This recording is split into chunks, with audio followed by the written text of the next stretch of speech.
اللہ تعالیٰ کا ہم سب پر احسان، اللہ تعالیٰ نے اسلام جیسی عظیم نعمت سے نوازا، دعا بھی کرے کوشش بھی کرے اللہ ہم سب کا خاتمہ اسی ایمان پر فرمائے۔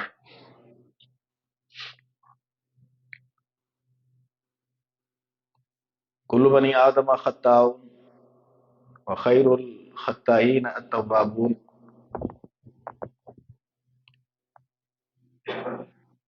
نبی علیہ الصلوۃ والسلام نے فرمایا کہ آدم کی اولاد کی اللہ تعالیٰ نے یہ سرشت رکھی ہے کہ خطا کرتا ہے، غلطی اس سے ہوتی ہے،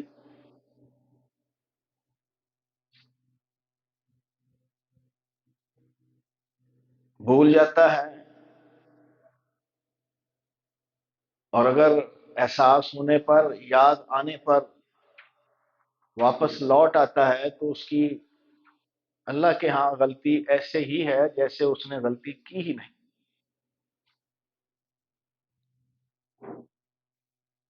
نماز سے متعلق ہماری غلطیاں چل رہی تھیں جو کہ غیر ارادی طور پر اکثر ہم سے ہو رہی ہیں۔ ان غلطیوں میں سے چند غلطیوں کا ہم تذکرہ کر چکے ہیں، چند کا انشاءاللہ آج کریں گے۔ ان غلطیوں کا تذکرہ کرنے کا مقصد صرف یہی کہ ہم اپنی اس مین بنیادی عبادت کی اصلاح کریں، اس لیے کہ کچھ بڑی بڑی غلطیاں نماز کی ایسی ہیں۔ نبی علیہ الصلوۃ والسلام نے فرمایا لا یجزی الصلاۃ، بندے کی نماز اس کو کام نہیں دیتی، اس کو فائدہ نہیں دیتی، حتی یقیم الظہرۃ فی الرکوع والسجود،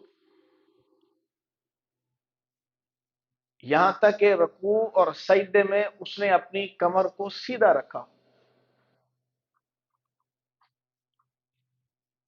ایک یہ حدیث، ایک دوسری حدیث بھی اس سے ہی ملتی جلتی، دونوں کے مفاہیم کو علیحدہ علیحدہ کر کے سمجھیے گا کہ اس آدمی کی نماز اس کو کفایت نہیں کرتی، فائدہ نہیں دیتی کہ آدمی نماز پڑھ رہا ہے مگر رکوع اور سجدے میں جب وہ یہ عمل کرتا ہے تو اس کی کمر سیدھی نہیں ہوتی۔ ایک تو کمر سیدھی سے مراد انسان جب رکوع کرے، صحابہ کرام کہتے ہیں کہ ہم نے نبی علیہ الصلوۃ والسلام کو رکوع کرتے دیکھا تو آپ کی کمر بالکل سیدھی ہوتی، اسٹریٹ ہوتی، یہ نہیں کہ بالکل جھکی ہوئی ہے اور اس کا نمازی کا سر جو ہے اس کی ٹانگوں کی طرف ہے اور اونٹ کی طرح وہ کوہان بنی ہوئی ہے، ایسا نہیں ہوتا، بالکل کمر سیدھی۔ بطور تمثیل کہا کرتے تھے کہ اگر ہم رسول اللہ صلی اللہ علیہ وسلم کی کمر مبارک کر پانی رکھ دیں تو وہ پانی گرے نہ، اتنی بالکل سٹریٹ ہوتی۔ اس لیے اس میں کوہان ہونا، کمر کا ٹیڑھا ہونا گویا یہ نماز کی خرابی کی وجہ ہے۔ اس لیے جب بھی نماز پڑھیں، رکوع کریں تو اپنی کمر کو سیدھا رکھیں۔ دوسری حدیث میں اس کا ایک اور مفہوم کہ جب رکوع اور سجدہ کیا جائے تو اپنی کمر کو سیدھا کیا جائے۔ کمر کو سیدھا کرنے سے مراد بدقسمتی سے آپ نے دیکھا اکثر ہمارے بھائی نماز پڑھتے ہیں، رکوع کر لیا،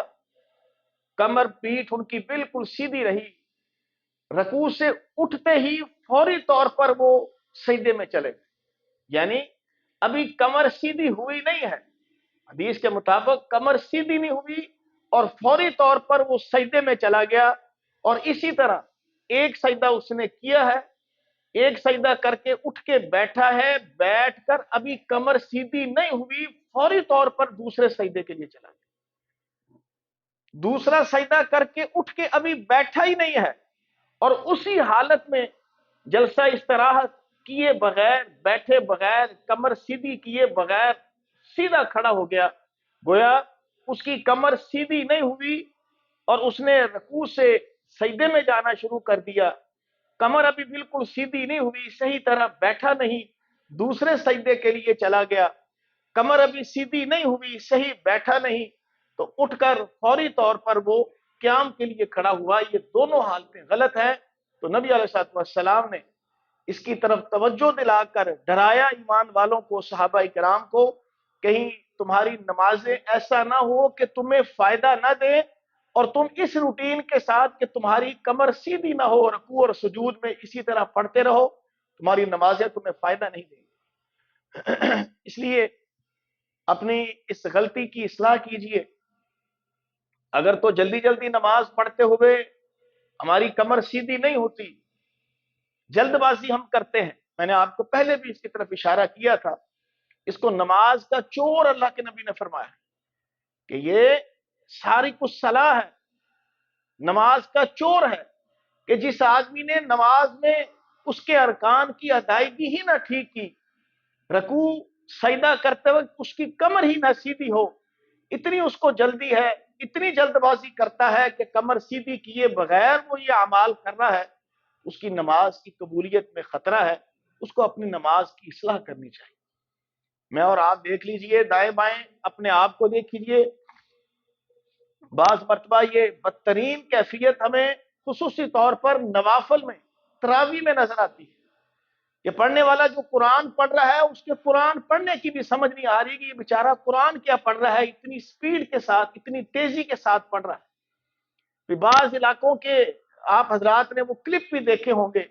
کہ وہ آدمی اتنی سپیڈ کے ساتھ نماز کا مذاق اڑا رہے تھے تراویح پڑھتے ہوئے کہ نہ اس کا رکوع، نہ سجدہ، نہ قیام، نہ تلاوت، کچھ بھی نہیں، سپیڈ کے ساتھ، تیزی کے ساتھ نماز پڑھ کے نماز کے چور بھی بن رہے تھے، نماز کی بد دعائیں بھی لے رہے تھے، اور بدترین قسم کی نماز پڑھ کے گویا اپنی نمازوں کو تو ضائع کر ہی رہے ہیں، ساتھ نماز ہی کی طرف سے اپنے اوپر بد دعائیں بھی دیں۔ اللہ ہم سب کو محفوظ فرمائے۔ اس لیے نمازیں بھی پڑھیں، نمازیں ہمارے لیے، بد دعائیں بھی کریں، نمازیں بھی پڑھیں، ہم سب اللہ کے کھاتے میں نماز کے چور بھی لکھے جائیں، نماز بھی پڑھیں، لا یجزی الصلاۃ، ہمیں ہماری نمازیں فائدہ بھی نہ دیں، کتنی بڑی حماقت ہے۔ اور گویا ابلیس نے اپنا مشن، اپنا مقصد پورا کر لیا کہ مسجد میں تو آ گئے ہو، مگر مسجد میں آ کے بھی تم شیطان کی، ابلیس کی مدد سے خالی ہاتھ جاؤ گے، تمہیں تمہاری نمازیں کچھ فائدہ نہ دیں گی۔ شاید ہمارے ساتھ وہی ہو رہا ہے۔ اس لیے خصوصی اس طرح کے موسم میں بھی، ٹھنڈ کے موسم میں، سردی کے موسم میں، وضو بھی کیا، غسل بھی کیا، مسجد میں بھی آئے، ٹائم بھی نکالا، وقت بھی نکالا، نماز بھی پڑھی، اور نماز بھی بدترین پڑھی،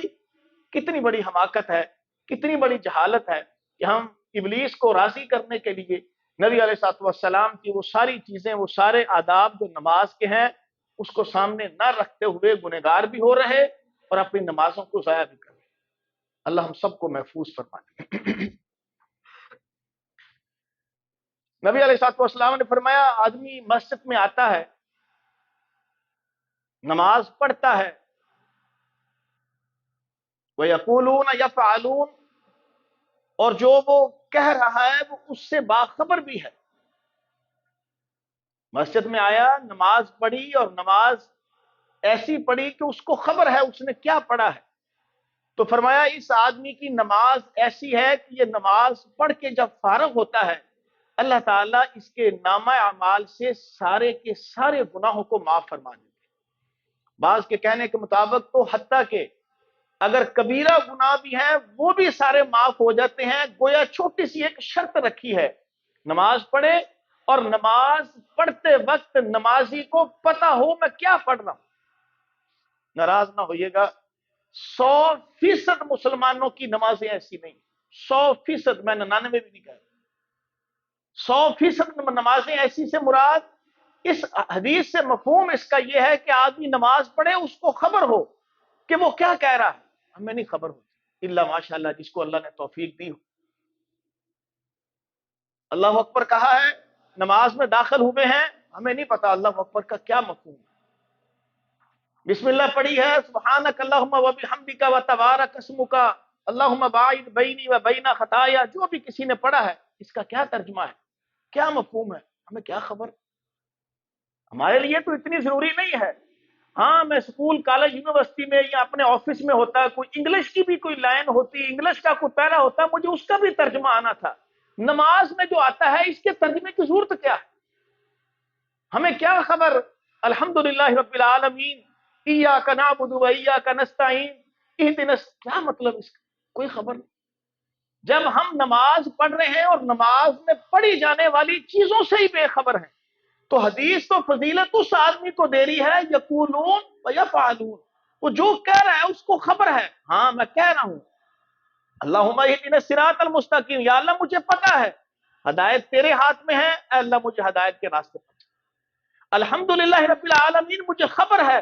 وہ تمام عالم کا وہ رب ہی پالنے والا ہے، یا اللہ تو ہی رب ہے، تو ہی سارے عالم کا پالنے والا ہے، ساری تعریفیں تیرے لیے، ہمیں کیا پتا؟ ایاک نعبد و ایاک نستعین، یا اللہ سارے معبودوں سارے الہوں کو میں رد کرتا ہوں، ایمان اور یقین ہے میرا کہ میں خالص تیری ہی عبادت کرتا ہوں اور صرف تجھ ہی سے مدد مانگتا ہوں، ہمیں کیا پتا؟ ہم ایاک نعبد و ایاک نستعین بھی کہہ رہے ہیں، اور یا علی مدد بھی چل رہا ہے، یا رسول اللہ مدد بھی چل رہا ہے، یا غوث اعظم مدد بھی چل رہا ہے۔ پھر ایک جب دروازہ کھلتا ہے ابلیس پر بتلاتا ہے نہیں نہیں یہ صرف ایک دروازہ نہیں ہے، بس اب تو نے اللہ کو چھوڑا ہے، اب در در کی ٹھوکریں۔ یہ ایک سجدہ جسے تو گراں سمجھتا ہے 1000 سجدوں سے دیتا ہے آدمی کو نجات۔ مراد کیا ہے؟ جب آدمی اللہ کی مدد کی طرف لگ پڑتا ہے، ایمان اور یقین ہو جاتا ہے، اللہ پھر مخلوق کی محتاجی سے اس کو بچا لیتا ہے۔ جب بندہ اللہ کو چھوڑ دیتا ہے اور اللہ کے ساتھ ساتھ ایمان اور یقین رکھتا ہے، نہیں فلانا بھی تقدیر بدل سکتا ہے، فلانا بھی خزانے بدل سکتا ہے، فلانا بھی جیسے سیڑھی کے اوپر چڑھ کے چھت پہ جانا ہے تو فلانا بھی ہمارا مددگار بن سکتا ہے، ایسی فضول مثالوں کے ساتھ ہمیں سمجھایا شیطان نے یہ کہ نہیں، صرف اللہ مددگار نہیں ہے، باقی اور بڑے مددگار۔ گویا ہماری سب کی نمازیں ایسی کہ ہمیں نماز کے مفہوم کی خبر ہی نہیں، کہ اگر ہم سورہ اخلاص بھی پڑھتے ہیں قل هو اللہ احد، اے نبی ان کو کہو بتلاؤ ان کو اللہ ایک ہے۔ ہمیں تو بتلایا گیا تھا اللہ ایک ہے، ہم نے ماننا ہی نہیں اللہ ایک ہے، ہم نے تو کتنے معبود بنائے ہوئے۔ وہ ایک تھا تسلیم نہیں کیا، لم یلد ولم یولد، اس ہستی سے نہ کوئی نکلا ہے نہ ہی کوئی شائن شان ہے کہ وہ ہستی کسی سے نکلا ہو، ہم نے اس کو تسلیم نہیں کیا۔ ہم نے تو 5 وقت اعلان کیا کہ نہیں، محمد رسول اللہ صلی اللہ علیہ وسلم ایسی ہستی ہے نور من نور اللہ، اللہ کے جز میں سے جز ہے، اللہ کے نور میں سے نور ہے۔ اللہ کہہ رہا ہے لم یلد ولم یولد، اور لوگوں میری ذات میں سے کوئی نہیں نکلا، میں رب کسی ذات میں سے نہیں نکلا، ہمیں پتہ ہی نہیں تھا، خبر ہی نہیں تھی، خبر ہوتی ایمان لے آتے، یقین کرتے۔ ہم نماز پڑھ رہے ہیں، ہمیں خبر ہی نہیں اس بات کی ہم کہہ کیا رہے ہیں، سن کیا رہے ہیں، ہم محمد رسول اللہ صلی اللہ علیہ وسلم کو اللہ کی ذات سے نکال رہے ہیں، نور من نور اللہ کہہ رہے ہیں کہ نہیں اللہ تو ایک نور ہے، تیرا نور ساری دنیا میں پھیلا ہے، تیرے ہی نور سے ہم نے رسول اللہ صلی اللہ علیہ وسلم کو نکال لیا ہے، تو نہیں کہتا تو نہ کہہ، ہم تو کہہ رہے ہیں۔ انا للہ۔ تو بات کہہ رہا تھا حدیث کے مطابق اگر کوئی شخص نماز پڑھ رہا ہے، التحیات للہ والصلوات پڑھتا ہے، سبحان ربی العظیم، سبحان ربی الاعلی، ربنا ولک الحمد، اللہم صلی علی محمد، اللہم انی ظلمت نفسی، اللہم انی اعوذ بک، جو ہم عمومی یاد کرتے ہیں وہ بھی کہہ لیتے ہیں، رب اجعلنی مقیم، ہمیں کیا خبر؟ جب ہمیں خبر نہیں تو یہ حدیث کو پلے باندھ لیجئے، ہم اس حدیث پر پورے نہیں فٹ اتر رہے کہ اللہ کے نبی کی صحیح حدیث فرمایا کہ شخص نماز پڑھے اور اس کو خبر ہو وہ نماز میں اللہ سے کیا گفتگو کر رہا ہے، جو کہہ رہا ہے اس کو خبر ہو، جو کہہ رہا ہے اس پر وہ کاربند ہو، استقامت اس کی ہو، تو نماز پڑھ کے جب وہ فارغ ہوتا ہے اللہ اس بندے کے نامہ اعمال سے سارے گناہوں کو معاف فرما دیتا۔ بس اس حد تک ہے ہم نماز پڑھ رہے کہ مسجد میں آئے، مسجد میں آ کے نماز پڑھ لی، اللہ نے توفیق دے دی، بس کافی، ترجمے کی ضرورت نہیں۔ وظائف ہمیں سارے یاد ہیں، قرآن کی تلاوت بھی ہم کرتے ہیں، بقیہ چیزوں سے بڑے ہی باخبر ہیں، پاکستان کی سیاست سے انتہائی باخبر ہیں، اخلاقیات سے انتہائی میں سمجھتا ہوں بعض مرتبہ ناراض نہ ہوئیے گا، یہ بھی شیطان کی سازش ہے، شیطان کی چالاکی ہے، ہمیں بڑی ایسی دینی چیزوں کی طرف لگا دیا۔ میں ڈیلی 5 پارے قرآن پڑھتا ہوں، میں ڈیلی فجر ظہر عصر مغرب عشاء سے پہلے بعد میں اتنے 100 بار درود شریف پڑھتا ہوں، اتنے بار سبحان اللہ الحمدللہ فلاں فلاں وظیفہ پڑھتا ہوں، ترجمہ نہیں آتا، خبر نہیں ہے کہہ کیا رہا ہوں، خبر نہیں ہے پڑھ کیا رہا ہوں، خبر نہیں ہے اللہ سے مانگ کیا رہا ہوں، کیا میرا عقیدہ ہے، کیا اللہ ہمیں بتلا رہا ہے، خبر کوئی نہیں۔ وظائف میں بہت آگے ہیں، عمل میں بہت آگے ہیں، ایسی ایسی چیزیں ایسی ایسی باتیں ہمیں آتی ہیں کہ لوگوں کی تو روٹین ہی کوئی نہیں ہے۔ میری تو ہر لمحے ہر گھنٹے میں ایسے ایسے اذکار کی روٹین ہے، بندہ سن کے حیران ہو جائے، کہہ کیا رہے ہو یہ مجھے خبر نہیں۔ ایک طرف ہم سمجھتے ہیں کہ شاید یہ بہت بڑی کامیابی ہوگی، میں نہیں انکار کرتا، نہ ہم کسی کو روک رہے ہیں کہ اتنے اذکار نہ کرے، جو جتنا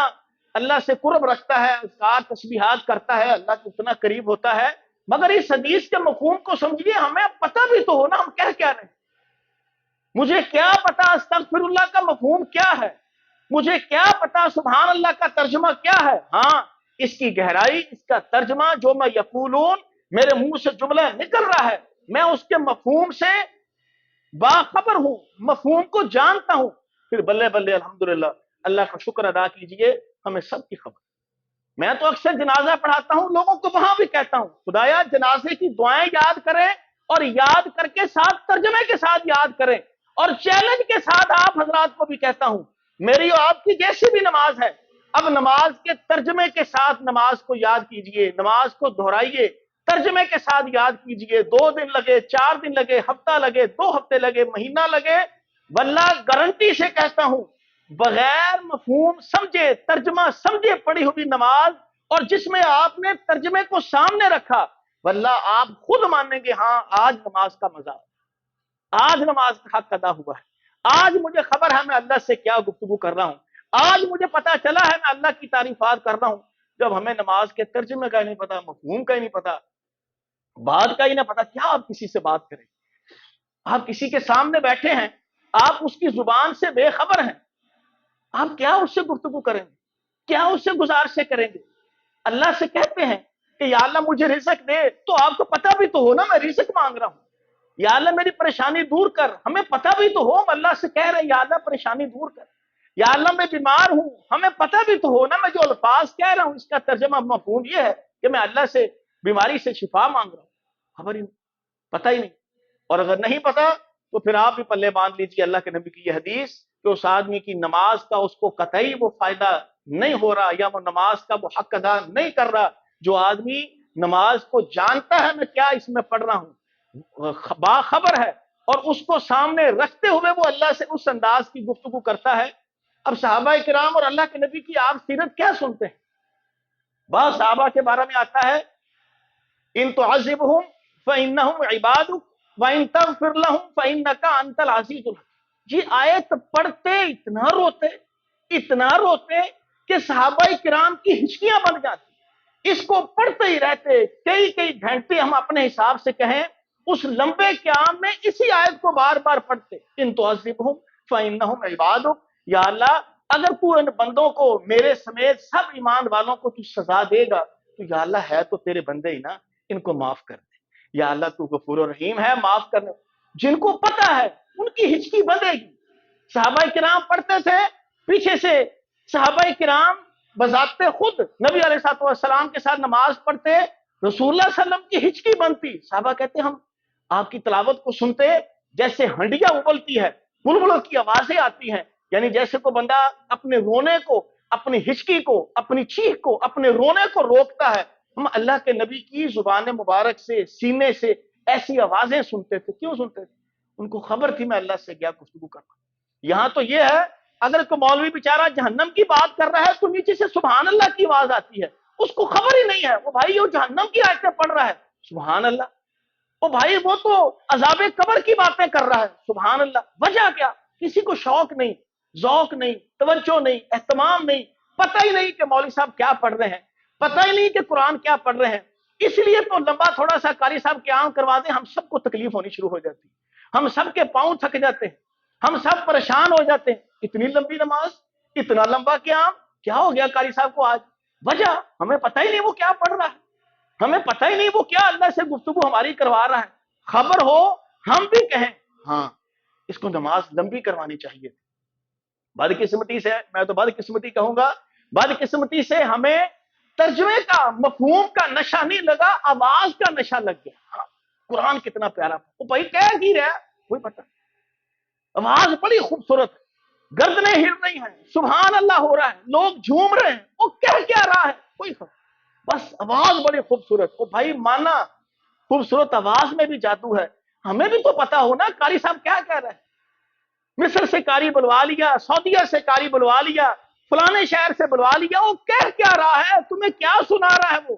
تو جب تک مجھے آپ کو خبر نہیں، ناراض نہ ہوئیے گا، کوئی مثال یا کوئی تائید یا کوئی فضیلت نہیں بیان کر رہا، بات سمجھانے کے لیے۔ اس کا مطلب ہے ہم سے تو وہ کمبخت ابو جہل اچھا تھا،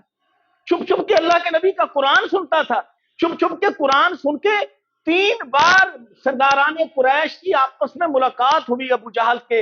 اتبا شیبہ ابو لہب جو تھے، آپس میں ملاقات ہوئی، رات کو چھپ کے اللہ کے نبی کا قرآن سنتے تھے، ان کو پتا تھا یہ کیا کہہ رہا ہے، عربی سے واقف تھے۔ تینوں رات، ایک رات سنا، اندھیرے تھے وہاں، کون سی لائٹیں تھی، سن کے واپس جانے لگے، تینوں ایک چوک میں ملاقات ہو گئی، کہاں سے آئے، کہاں سے آئے؟ ہاں، لگتا تو بھتیجے کا قرآن سن کے آیا۔ اس نے کہا بس توبہ کرو، آج کے بعد آئندہ کے بعد نہیں سننا، ٹھیک ہے پکی توبہ، پکا وعدہ۔ گھر چلے گئے، اگلی رات آئی، خبر تھی اس نے، پھر بھتیجے ہمارا نہیں اس وقت کھڑے ہو کے قرآن پڑھنا ہے، چھپ چھپ کے پھر آ گئے، پھر آ کے قرآن سنتے رہے۔ اللہ کے نبی نے جب بند کیا، اپنے حساب سے چھپ چھپا کر پھر جانے لگے، پھر اللہ نے ٹکروا دیا،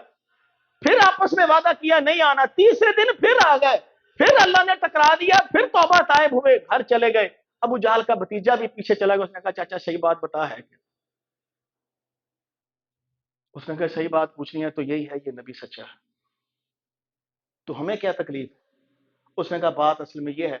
ساری زندگی ہم نے سرداریاں کی ہیں، ساری زندگی ہم پنچایتی بنے ہیں، ہم اس بات سے ڈرتے ہیں کہ آج اگر ہم نے اس کی سرداری مان لی تو شاید ہماری سرداری ختم ہو جائے۔ شیطان نے اس کے ذہن میں یہ ڈال دیا، حالانکہ اللہ کے نبی کیا کہتے تھے، اس کلمے کو پڑھ لو، کلمہ لا الہ الا اللہ پڑھ لو، میں محمد علیہ السلام تمہیں اس بات کی گارنٹی دیتا ہوں، تم دنیا اور آخرت میں کامیاب ہوگے، اللہ تمہیں سرداریاں دیں۔ قولو لا الہ الا اللہ تفلحوا، کلمہ پڑھ لو فلاح پا جاؤ گے، کامیاب ہو جاؤ گے۔ تملک العرب والعجم، میں پیش گوئی کر کے تمہیں بتلا رہا ہوں عرب و عجم کا، اے عرب کے لوگوں اللہ تمہیں مالک بنا دے گا، اللہ تمہیں سرداریاں دے گا، اللہ تمہیں عزتیں دے گا دنیا میں، اگر دنیا کی چاہتے ہو، آخرت میں تو تفلحوا، تم ہو ہی جاؤ گے۔ اللہ کے نبی کہا کرتے تھے، مگر اتبا شیبہ ابو جہل کو اللہ تعالیٰ ابلیس نے اس طرف توجہ نہ جانے دی، یہ ڈرا دیا تمہاری سرداریاں جائیں گی۔ قرآن سنتے تھے، شوق شوق تھا، بڑے پیار سے محبت سے سنتے تھے، اڑیل تھے، ہٹ درم تھے، ٹھیک تھے، اللہ نے ان کے اوپر ختم اللہ مہر لگائی تھی کہ یہ جہنم میں ہی جائیں گے، دیکھ لیجئے سن سن کے، سمجھ سمجھ کے پھر بیچارے اس طرف نہ آئے۔ یہ تو میں ان کی مثال اس لیے دے رہا ہوں کہ وہ سمجھتے تھے اس لیے چھپ چھپ کے سنتے تھے، ہم تو سر عام سن رہے ہیں، ذوق شوق سے سن رہے ہیں، پیسے خرچ کر کے لاکھوں روپیہ ان کو راہ کو دے کر اپنی مساجد میں بلاتے ہیں، سنتے ہیں، اور نیچے سے سبحان اللہ کی صدا آتی ہے، خبر کوئی نہیں ہے قاری صاحب نے کیا ہے۔ انتہائی بدقسمتی ہے، انتہائی بد نصیبی ہے، میں اور آپ انتہائی بد نصیب ہیں، ہم نماز پڑھ رہے ہیں یا تلاوت سن رہے ہیں یا نماز کی کچھ چیزیں پڑھ رہے ہیں اور ہمیں خبر ہی نہیں ہم اللہ سے کیا گفتگو کر رہے ہیں، کیا بات چیت چل رہی ہے، کیا گزارشات ہو رہی ہے، کیا ہم اللہ سے مانگ رہے ہیں، کچھ۔ اب نبی علیہ السلام نے اسپیشل کہا اللہم انی ظلمت نفسی اور اللہم انی اعوذ بک، یہ نبی 2 دعائیں ہیں، صحابہ کو اسپیشل اہتمام سے سکھائی ہیں، فرمایا اس کو اتحیات میں پڑھا کرو، اتحیات سے مراد درود شریف کے بعد ان دعاؤں کو پڑھا کرو۔ 99% مسلمانوں کو یہ دونوں دعائیں نہیں، 99% مسلمانوں کو وہ دعا آتی ہے جو حدیث سے ثابت ہی نہیں، ربی جعلنی مقیم الصلاۃ ومن ذریتی، یہ آیت لوگوں نے یاد کی ہوئی ہے، حالانکہ حدیث میں منع نہیں ہے، وہ پڑھنا چاہے پڑھ سکتا ہے، دعا ہے یہ بھی، مگر بات کر رہا ہوں جس کو نبی نے اہتمام سے صحابہ کو امت کو سکھایا، ہم اس کو اگنور کریں اور اس کے ترجمے پر غور کریں، بندے کو سمجھ آتی، ہاں بندہ کہتا ہے یا اللہ میں گناہ کی، یا اللہ میرے گناہوں کو معاف، میں نے بہت گناہ کیے، بڑا ظلم کیا، بڑی زیادتی کی، یا اللہ عذاب قبر سے بچا، یا اللہ عذاب جہنم سے بچا، تب بندے کے اندر خشوع خضوع آتا ہے، تب اس کی ہچکی بنتی ہے، جب اس کو پتا ہو میں جہنم کی آیات سن رہا ہوں۔ اللہ کے نبی صحابہ کہتے ہیں کہ آیات جب جنت کی آتی اللہ کے نبی وہاں رک جاتے, جنت کی آیات آتی, رسول اللہ صلی اللہ علیہ وسلم رکتے, تلاوت کو روک لیتے, روک کے وہاں کھڑے ہو کے اللہ سے پھر جنت کا سوال کرتے, جنت کی دعائیں کرتے. جہنم کی آیات آتی, رسول اللہ صلی اللہ علیہ وسلم تلاوت کو روک لیتے, اللہ سے پھر جہنم کی پناہ کی باتیں کرتے, پناہ کے سوال کرتے, پناہ کی دعائیں کرتے. میرے بھائیو, جب ہمیں خبر ہی نہیں ہے تو ہم نے کیا کہنا ہے, کیا پڑھنا ہے؟ جب خبر ہوگی تو ہمیں پتا چلے گا. ہم اللہ سے گفتگو انتہائی المیہ ہے, انتہائی المیہ ہے, اس وجہ سے بھی کہ ہم بقیہ زبانوں میں بڑے ماہر ہیں, بقیہ چیزوں میں بڑے ماہر ہیں. اس لحاظ سے میں کہہ رہا ہوں کہ بہت بڑا المیہ ہے کہ ہمیں جنازے کی دعائیں نہیں اور نماز کے اندر پڑھی جانے والی دعائیں نہیں, اور تو اور سورہ فاتحہ جس کو ہم نے فاتحہ خوانی کا بھی نام دیا ہوا ہے اس کا ہی خبر. چلو بندے کو یہ ہو کہ یار آپ لوگوں کے پاس جاتے ہیں, چاہے وہ خود لوگوں نے خود وہ ایک انداز بنایا ہے فاتحہ خوانی کا, غالباً اس میں سورہ فاتحہ پڑھتے ہیں, فلق ناس اخلاص پڑھتے ہیں, چلے کم از کم اس کے ہی ترجمے پڑھ لیں. اکثر بھائی اپنی نمازوں میں قیام میں یہی صورتیں پڑھتے ہیں, چلے ہم کم از کم اسی کو یاد کر لیں اور اسی کے ترجمے کو سامنے رکھ کے اللہ سے گفتگو کریں. انشاءاللہ آپ خود محسوس کریں گے بڑا فرق پڑے گا. اللہ ہم سب کو عمل کی توفیق عطا فرمائے. نبی علیہ الصلوۃ والسلام نے فرمایا اعتدلوا فی السجود, جب سجدہ کرو بڑے اعتدال کے ساتھ کرو. جیسے میں نے پہلے آپ کو کہا کہ رکوع اور سجدے میں کمر سیدھی ہونی چاہیے, سجدے میں بھی آپ کی کمر سیدھی ہو. وہ جو گولائی والی کمر بننی ہے وہ تو ہوگی, مگر اس کے ساتھ جو نبی علیہ الصلوۃ والسلام نے ایک علیحدہ حدیث میں فرمایا جب سجدہ کرو تو تمہاری حالت کتے کی حالت جیسی نہ بنے. آپ چیک کر کے دیکھ لیجئے, کتا جب بیٹھتا ہے اس کے یہ دونوں بازو آگے ایسے پھیلے ہوتے ہیں. جب کتا بیٹھے گا اس کے یہ دونوں بازو آگے والے ایسے ہوتے ہیں. حدیث نے منع کر دیا کہ جب آپ نے سجدہ کرنا ہے آپ کے بازو زمین پہ نہیں ہونے چاہیے, آپ کے بازو کھڑے ہونے چاہیے. صحابہ کہتے ہیں اللہ کے نبی اپنے دونوں بازوؤں کو کھڑا کرتے, چونکہ آپ امامت کروا رہے ہوتے تھے تو پیچھے سے رسول اللہ صلی اللہ علیہ وسلم کے بغلوں کی یہ پسینے کی وجہ سے جو سفیدی سی ہوتی ہے ہمیں وہ نظر آتی. اس لیے جب آپ نماز پڑھیں, اپنی سجدہ کریں, اپنے دونوں بازوؤں کو زمین پہ نہیں ٹکانا, ایسے کر کے زمین پہ نہیں رکھنا, اس کو دونوں کو اٹھانا ہے. دونوں آپ کے جب اٹھے ہوں گی آپ کے بازو کھلے ہوں گے, آپ کے بغلیں کھلی ہوں گی. ہاں تھوڑا سا فرق یہ ہوگا کہ آپ کے بازو اس وقت کھلیں گے جب آپ اکیلے نماز پڑھ رہے ہوں, جب آپ امامت کروا رہے ہوں گے بازو اونچے ہی رکھنے ہیں, بازو زمین پہ نہ جائیں. بدقسمتی دیکھیے ہماری عورتوں کو کہا گیا کہ نہیں بازو زمین پہ رکھنا ہے. بھائی وہ کیوں؟ اللہ کے نبی نے تو سب کو کہا ہے کہ جو شخص بھی نماز پڑھے اپنے بازوؤں کو کتے کی طرح نہ پھیلائے, اپنے بازوؤں کو اٹھا کے رکھنا ہے. ہم نے کہا نہیں تو کتے کی طرح پھیلا, تو بیویاں تیری خیر ہے. انا للہ و انا, ان بیچاریوں کا کیا قصور ہے؟ ان کو زمین پر ٹکانے کا کہہ دیا. اللہ کے نبی مرد اور عورت دونوں کو کہہ رہے ہیں زمین پر کتے کی طرح نہیں رکھنے. ان بیچاریوں کے بازو ہم نے ویسے رکھوا دیے. اور بعض ہم نے مردوں کو بھی دیکھا وہ بھی نماز پڑھتے ہیں, ان کی یہ کونیاں جب وہ سجدے میں جاتے ہیں گھٹنے سے لگی ہوتی ہے, گھٹنے سے بھی نہ لگائیں, اس کو اونچا کریں, اس کو پھیلائیں. اگر اکیلے ہیں تو اتنا پھیلائیں کہ آپ کے بازو کھل جائے. جماعت کے اندر ہے, دوسرے ساتھی کے ساتھ کھڑے ہیں, پھر ممکن نہیں ہے کہ آپ اپنا بازو کھول سکیں, اس لیے کہ دوسرا ساتھی آپ کے ساتھ کھڑا ہے. اس لیے ایک بہت بڑی غلطی ہے کہ دوران سجدہ کسی بھی شخص چاہے وہ مرد ہے یا عورت ہے اس کو چاہیے اپنے بازوؤں کو زمین پر نہ رکھے, اپنے بازوؤں کو ایسے اوپر کر کے کھولے, تاکہ بازو جب وہ کھولے گا تو وہ سنت وہ حدیث جو صحابہ کہتے ہیں ہم پیچھے سے آپ کے بغلوں کی سفیدی دیکھتے تھے وہ بھی پوری ہو جائے گی. اور جو کتے کی مشابت والی حدیث ہے کہ اللہ کے نبی نے ہمیں اس سے منع کیا ہے, میں اور آپ اس مشابت سے بھی بچ جائیں گے. نبی علیہ الصلوۃ والسلام فرمایا لا صلاۃ اذا اقیمت الصلاۃ, شاید پہلے میں اس پر گفتگو کر چکا ہوں. جب فرض نماز کے لیے اقامت کہہ دی جائے فرمایا لا صلاۃ, کوئی نماز نہیں,